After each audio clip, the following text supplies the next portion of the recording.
사법 리스크 관련해서 좀 여쭤볼. 사법 리스크가 아니라 검찰 리스크라고 말씀해 주시기를 부탁드립니다. 불체포 특권과 면책 특권을 내려놓는데 100% 동의한다 이렇게 밝히신 바 있는데요. 검찰이 권력의 하수인이 돼서 수사를 하는 것이 아니라 정치를 하는 상황이라는 점들을 여러분의 의지에 따라서 그 시스템을 순식간에 국회에 다수하는 것은 일부 할 수 있는 역할들이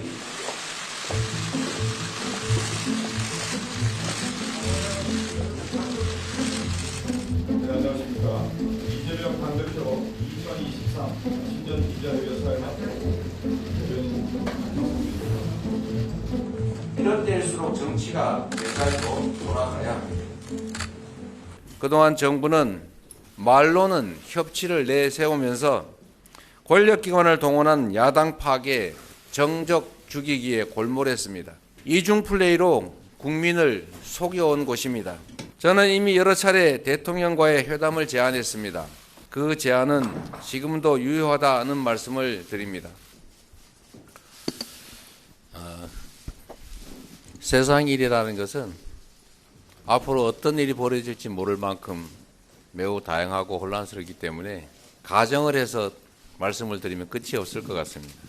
그리고 가급적이면 사법 리스크가 아니라 검찰 리스크라고 말씀해 주시기를 부탁드립니다. 국민의 한 사람으로서 매우 부당한 처사이긴 하지만 검찰의 소환 요구에 당당하게 임했습니다. 잘못한 일이 없기 때문에 조사에 임했지만 검찰의 이러한 요구들은 매우 부당하고 옳지 않은 처사다라는 지적을 다시 한번 드립니다.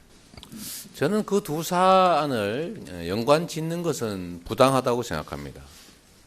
왜냐하면 저에 관한 검찰의 이 정치적 공격, 이 정치적 공격은 없는 사실을 지어내서 이미 경찰이 무혐의했던 수년간 수사해도 아무런 근거를 찾지 못해서 무혐의 종결했던 사건을 억지로 만들고 있는 것이라고 저는 판단합니다. 그런데 김건희 여사에 관한 부분은 여러분께서도 아시는 것처럼 명백한 증거들이 너무나 많이 지금 드러나고 있지 않습니까? 그 두 가지 사안은 연관시킬 사안이 전혀 아니라고 생각하고 있고, 그렇기 때문에 여러분께서도 두 가지가 마치 연관이 있는 것처럼 만드는 것은 사실상 공평치 못한 판단이라는 생각을 해주시도록 당부드립니다. 관계없는 걸 관계 지으면 제가 좀 억울하지 않겠습니까?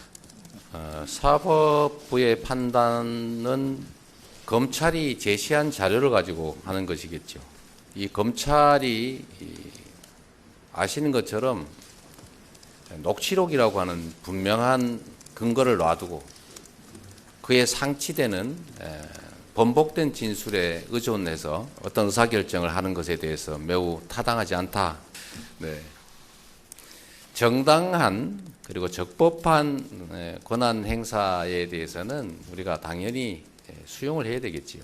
경찰이 적법하게 권한을 행사한다면 당연히 수용하겠지만 경찰복을 입고 강도 행각을 벌이고 있다면 과연 어떻게 판단할지 이런 것은 또 상황이 다르기 때문에 판단은 다를 수 있다고 생각합니다.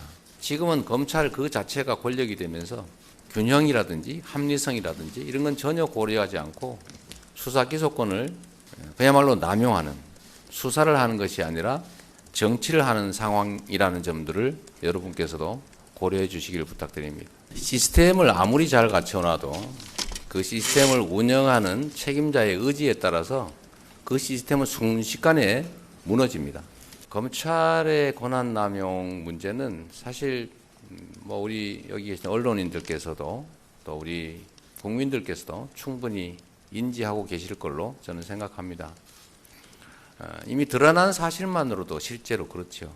압수수색 영장을 너무 남발한다. 무슨 보도를 했다고 기자를 구속하겠다고 영장을 청구한다든지 이런 사례들이 없지 않았습니까? 신상공개 말씀을 하셔서 제가 한 말씀을 드리겠습니다. 그런데 검사만 왜 자기들이 한 일을 공개하면 안 됩니까? 어디서 무슨 일을 하고 있는 누구인지 이미 다 공개된 사실들을 공개했다고 조리돌림이라는 표현까지 해가면서 반발한다는 소문을 들었는데 그게 왜 조리돌림입니까? 자신이 한 행위를 드러내는 것이 조리돌림이라고 생각하는 것 자체가 자신들이 한 행위가 부정한 행위임을 인정하는 거죠. 제대로 정당하게 했다면 자랑해야지. 내가 국민이 맡긴 일을 이렇게 잘하고 있다. 고마워해야죠. 이런 공개하면.